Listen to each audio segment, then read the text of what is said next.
Meow, my friends.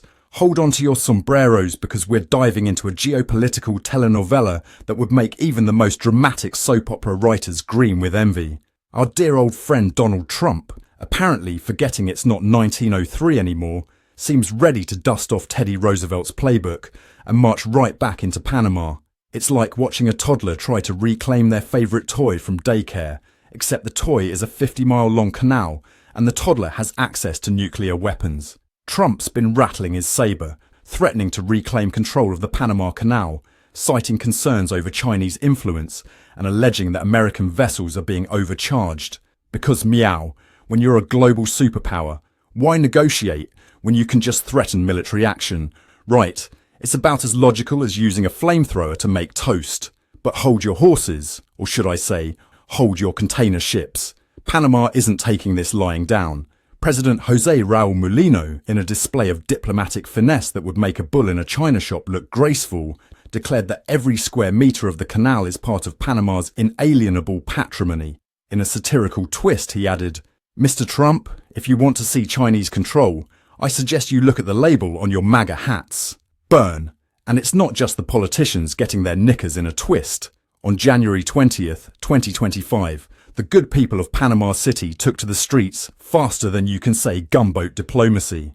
Protesters gathered outside the US Embassy, brandishing signs and chanting slogans that would make a sailor blush. One particularly enthusiastic demonstrator was heard shouting, "The canal is ours!"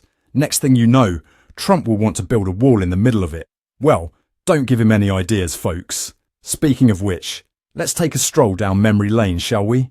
The Carter-Torrijos Treaties of 1977 were supposed to be the end of American control over the canal.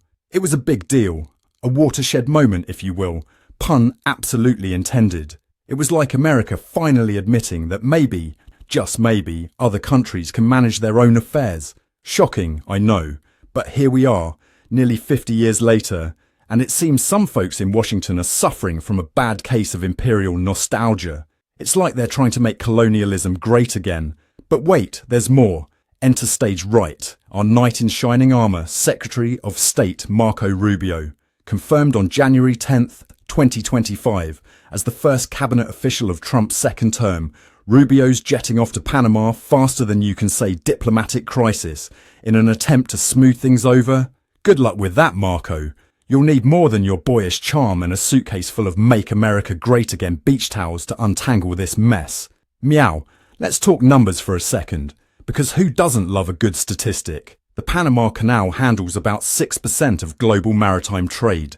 That's roughly 14,000 ships a year, carrying everything from bananas to BMWs. It's a veritable highway of the seas, and it seems Trump wants to slap a Made in America sticker on it. Because nothing says America first like commandeering a canal in Central America, right? But here's the kicker.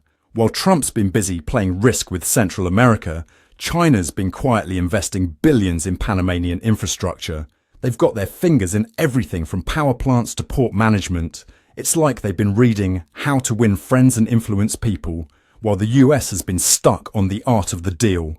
Trump's claims of Chinese control over the canal are about as accurate as a weather forecast in a hurricane. It's like a game of international telephone gone horribly wrong.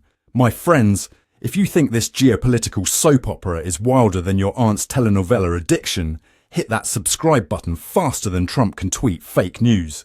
Meow, let's not forget the economic impact of all this sabre rattling. The canal contributes nearly 8% to Panama's GDP. That's a chunk of change that would make even Jeff Bezos sit up and take notice.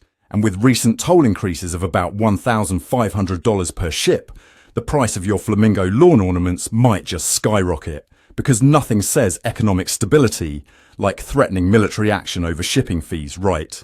But perhaps the most ironic part of this whole debacle is that while Trump's busy accusing China of controlling the canal, it's actually run by, wait for it, Panamanians. I know, shocking, right? It's almost as if Panama is a sovereign nation or something. And they've been busy too. Since taking control, they've expanded the canal, added new locks, and can now handle ships so big they make the Titanic look like a rubber ducky in a bathtub. All without any help from Uncle Sam, thank you very much. It's more high-tech than Trump's hairstyling routine, and probably more waterproof too. Now, let's talk about the military implications of Trump's threats.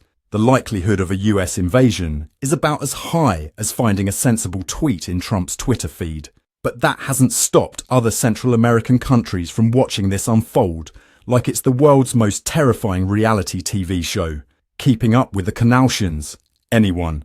And let's not forget about the recent US-Panama agreement to reduce illegal immigration through the Darien Gap, because apparently controlling migration is just like controlling canal traffic. Next thing you know, they'll be asking for passports at the Panama Canal locks. Sorry, sir, your cargo doesn't have the right visa. Please turn your container ship around. As Marco Rubio packs his bags and practices his "We come in peace" speech, the rest of us are left wondering, will diplomacy prevail, or are we in for a rerun of 1989? Only time will tell, my friends. But one thing's for sure, this situation is affecting US China relations faster than you can say trade war. It's turning into a geopolitical game of risk, but with real countries and potentially real consequences.